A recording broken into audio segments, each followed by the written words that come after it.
Logically सोचते हैं, वो देखते हैं 20,000 रुपये में फलानी जगह से हम इस मूर्ति को खरीद के लाए यहाँ, वो वहाँ ये बैठे उस पर मिस्त्री इस पर थोड़े घण लगा के बनाने लग रहा था, और यहाँ आते ही ये जो पुजारी जी हैं इन्होंने इसको भगवान घोषित कर दिया। बुद्धिमान व्यक्ति तो विचार करेगा ना, या नहीं करेगा? और यही विचार हमारे पूर्वजों ने 3 पीढ़ी पहले कर दिया था। हमारे दादा परदादा ने मूर्ति पूजा छोड़ दी थी।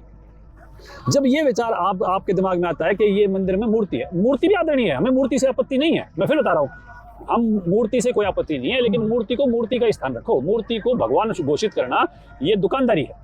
तो आज हमारा जो युवा है वो युवा शिक्षित है, और वो शिक्षित युवा ये जानता है कि ये खरीद के लाए थे फलानी जगह से, यहाँ इस पंडित जी के पास आ गई तो अब कहते हैं कि इसमें भगवान के दर्शन करो।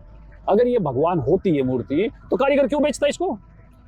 कारीगर ने अपनी 2 रोटी के लिए बेचा है ना। अब ये मूर्ति भगवान थी तो कारीगर को बेचनी क्यों पड़ी? और दूसरी, अब यहाँ कोई मंत्र मार के इस पंडित जी ने इसको मूर्ति को भगवान बना लिया, तो ये बैठ के हमारी इंतजार क्यों करता है? जजमान आएंगे, दान देंगे, मेरा परिवार पड़ेगा। अगर आपको भगवान मिल जाए तो दरवाजा बंद कर लोगे ना अंदर से, भगवान और मैं दोनों यहाँ ठाट से रहेंगे।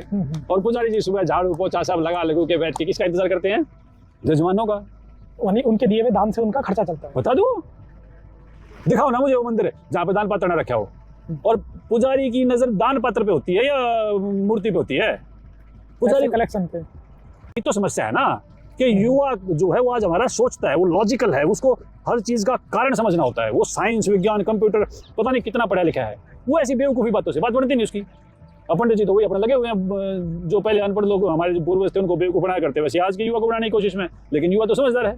यानी जो ये मूर्ति पूजा है वो एक तरह से पाखंड है, और जो कमलों में देवता है उनकी साधना सत्य है। वो शास्त्रों में देखो ना, हमारे में गीता जी में श्लोक लिखे हुए हैं, तस्वीरें छपी हुई हैं। नहीं तो गीता जी में दिक्कत क्या थी? श्री कृष्ण जी या ये कहो कि जिसने गीता देने वाले जो भगवान है वो तस्वीरें बांट देता ना कि भैया ये तस्वीर दे जाओ इन देवताओं की, जाके छाप लो मिस्त्री को इनको देख के बना दे। उसमें श्लोक हैं या तस्वीरें हैं? श्लोक है। वेदों में तस्वीरें हैं या मंत्र हैं? मंत्र है बिल्कुल। पुराणों में क्या है? श्लोक है। तो तस्वीरें कहाँ से आ गई? हमारी सनातन संस्कृति में ज्ञान को महत्व दिया है, शिक्षा को दिया है। मंत्र, श्लोक, संस्कृत, इन सब में प्रतिमा कहाँ से आई?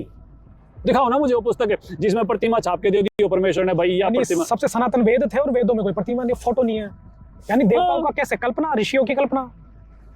वेदों में ज्ञान है या मूर्तियां हैं? ज्ञान, श्लोक, आज जो हम पूजा कर रहे हैं वो पूजा ज्ञान आधारित है या मूर्ति आधारित है? एब्सोल्युटली ज्ञान आधारित है।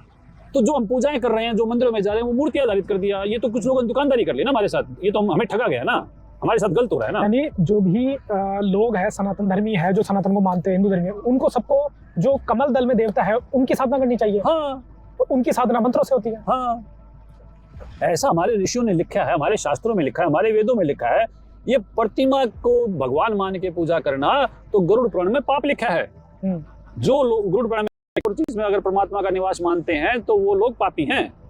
अब बताओ भाई, और फिर देवता की क्यों करनी? उस आदि अनादि परमेश्वर की क्यों नहीं करनी जिसने हम सबको रचा है? अगर पूजा ही करनी है तो किसकी करनी चाहिए? परमेश्वर की करनी चाहिए या देवताओं की? अभी हमने देखा एक वीडियो में सोशल मीडिया पे चल रहा है जिसमें कुछ बजरंग दल के साथियों ने